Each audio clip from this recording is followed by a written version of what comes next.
Hey guys, welcome back to the channel. Now, if you've been excited about data center stocks, I think this might interest you as well.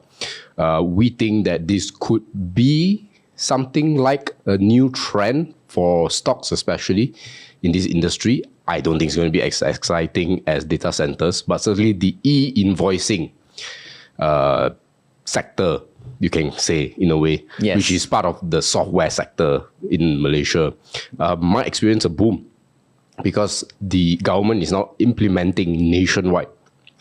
Companies of different levels now have to do e-invoicing. Even the makcik selling the nasi lemak, apparently. But anyways, Jonathan, give us the download. Here is a few key timeline that you guys need to know. Initially, the e-invoicing mandatory was launched in the budget 2020. Budget 2024 or 2023, I can't remember. Right. But then, and they wanted to do it by June 2024. Means this, initially it wasn't August, 1st of August, it was 1st of June. But then they decided to delay. So we have this number over here, more than 5,000 taxpayers that has an annual revenue exceeding 100 million will need to do this e-invoicing. Means they cannot just use your PDF, your Excel. You have to use their own software. There's a particular software that they are using that can actually transfer these data to LHDN and also IRB to cross-check. And so the software is owned and run by LHDN? No. So this there's this software is something like a Python, but it's not Python, right. Java or something like that. There's I cannot remember what's the word, but I think in the next slide there is. Yes. So anyways, they're doing it in stages. So the first one, the big companies are 100 million ringgit and above. And then the next one, which is 1st of January, there's 25 to 100 million. And then after that, it will be below 25 million, which is basically everybody else. So they have all these small, by July next year, all these smaller companies have to hop onto this software as well. Means those that just collect like money, like straight on, hands on, I think they are trying to minimize that. They want you to maybe put in the touch and go or like QR scan or whatsoever. Okay, so just want to share a little bit on what's the difference between traditional and electronic. So traditional is basically they use PDF or Excel, which is you created yourself, and then they transmit it by email manually. And then the sender and receiver may use a different platform. Whereas for electronic, everything is centralized. Everything is like it's done by under this one platform. So it is recorded in the software and it will be shared directly to LHDN and IRB before transmitting to the customer. So right now you cannot actually like understate your money that you receive because right now everything is just gonna be disclosed to everybody. And then sender and receiver will be using the same platform. The specific platform, I think you can read in AutoCount's website. They got state like, I think it's like OTM or HTM, something like that. But yeah, everybody's going to be using that particular platform in order to do this e-invoicing. This is the workflow. I'm not going to go through every single thing. You just need to know that for those of you guys who have 100 million revenue, you need to subscribe to a software, accounting software, whether is it from AutoCount or IFCAMSE or whatsoever software. Yeah, you guys need to start to do those kind of like e-invoicing thing because it's going to be mandatory. But this is just the entire workflow that we won't really go through. Now, what's this interesting is because previously in 2014, 2015, there is this GST compliant because back then, the government, they decided to do GST. And then there's this accounting software that they need to do this GSTM compliant software. So two companies over here that rally up a lot, which is Senself and also IFCA MSC. They both actually sell this kind of GST compliant software, which is actually, if you look at their share price, right, later I'll show you for IFCA MSC, that during that year, they actually went up 13 times. In 1 year? Yeah, in 1 year. So that's how crazy it is during that era. And then they got show that what is the potential TAM or total addressable market that they have. Average software cost back then cost like 6,000 and then per annum. Per annum. And then there is 285,000 of GST compliant companies, which give them about 1.7 billion in TAM. They also got mentioned that other companies like is Dion, DGB, and also YGL. They're also benefiting in this GST trend. Now, so this is 2025, which is e-invoicing. We have about 1.5 million of companies registered in 2024.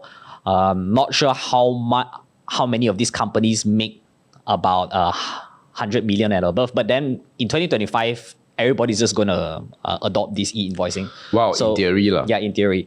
So let's just say that there's about 1.5 million customers in the future. And then the software cost, if you look at AutoCount's website, right, the average is around like 5,000. Or it could be lesser, he can discount it.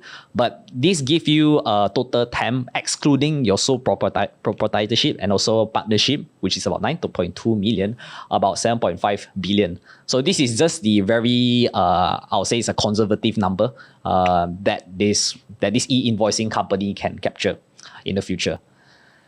And what's interesting is that in FIRL Pro, we also got to talk about it. I think in this announcement was released in November 16, 2023 in AutoCount's website. Yeah. But then we got to talk a little bit about it in April. About the 4 candidates that we think Yes. could benefit from this Correct. in April. So how's it done since? Yeah, so let's have a look.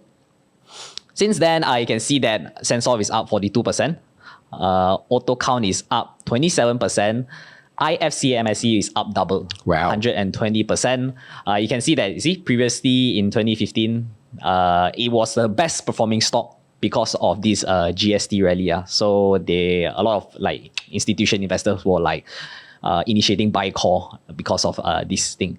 And then Kusyapi also, which is another software type company, but this one didn't really go up a lot. This one is only like 1.9%. This is just the companies that we covered. Later on, we also discover other software company that may benefit, which is, before you go there, just want to share also this board of director, they have been buying Quite aggressive, yeah. Quite aggressive. So you see the announcement, right, is in November, but they already start buying it in October.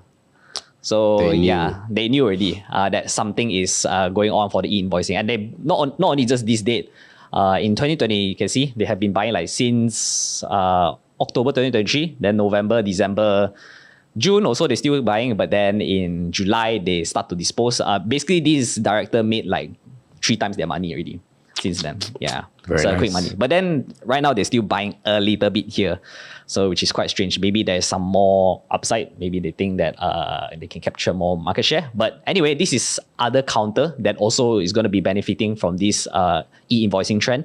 So we have Awantec, Acmore, and also Radiant Global Tech. Radiant Global Tech recently just appeared in the Edge newspaper. They also got talk about how good their software is, and then they cannot really capture more customer because their existing customer is already a lot already. So they need to service them, and they say that basically this e-invoicing trend would definitely benefit them a lot. You can see that since then, most of these companies' share price actually went up quite a lot or so.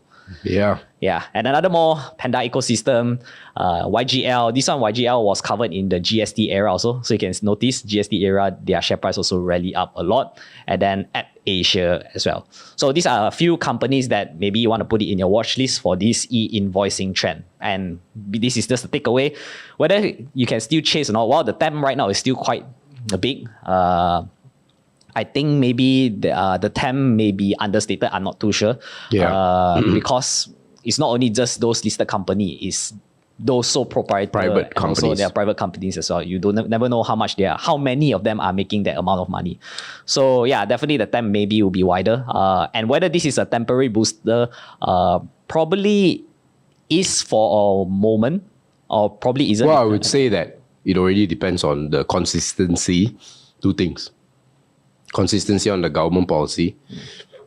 If they don't flip-flop for the next 10 years, then good. And the second one is whether they can implement the policy and get people to actually hop onto the system. I think that's a big challenge, right? I think 5,000 odd companies earning 100 million above. I think that's quite simple. They can just hire people to solve it, everything for them. But it's the smaller one. I don't know whether the market on the street, I don't know whether the small business owner that's run by a Chinese who can't even speak Malay, can he or she hop onto this system? Quite hard. Correct. I don't know. I think it's still early days to know how exactly they implement. It will affect us as well. We also need to know how to use that The software, yeah. I think for us, it won't be that difficult. But, because we are already doing online business, we already do our invoices, mainly E really. So for us, it's just a very easy transition. Correct. But Yeah. for a lot of people, it's not. Yeah, it will be a learning curve for them. But we shall see whether the government will provide like training or whatsoever to them. But we all know that the training is just going to be, I personally doubt whether the training can work. But regardless, as far as the stock is concerned, it's definitely a positive. If Anwar gets a second term, then it's very good for all these 10 odd companies. Yeah. Yep. So make sure to check these few companies out. But before you guys go, this is the June 2024's performance for FIRL Pro. So right now we are at 57%, which is pretty decent. And then Catalyst is at 15.15%, and Boring is 7.25%. Yeah. So we write reports here that are easy to read. Only takes you about 15 minutes or less for you to consume. Why less than 15 minutes? Because all of us are very busy. You're probably busy as well, but you also still want to invest, right? But you know that doing research and all of that takes time. And why not just let us shortcut that journey for you? And then, of course, maybe you are scared of getting things wrong. So you can always use our model portfolios as a reference point so that, you get some sort of comfort at least. And I think in terms of our returns, it has beaten even the S&P 500. Yes. Even if you include ringgit depreciation. So, yes, exactly. And if you want to know what are the difference between these three portfolio, FIRL Pro is our best idea that we share to our members. Catalyst portfolio is our best idea, but in terms of the short-term catalyst.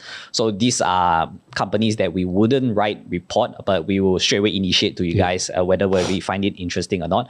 And then the Boring portfolio is for you guys who are conservative, who wants cash flow, who likes dividend. Then this is the model portfolio that maybe suits you. And so far, the only portfolio that is in the green or everything is positive, right, is the Boring portfolio. You can notice. We only started April. Yeah, and we started So we are April. 3-ish months in. Yeah, and we managed to beat EPF return as well. So far. Yeah, so far.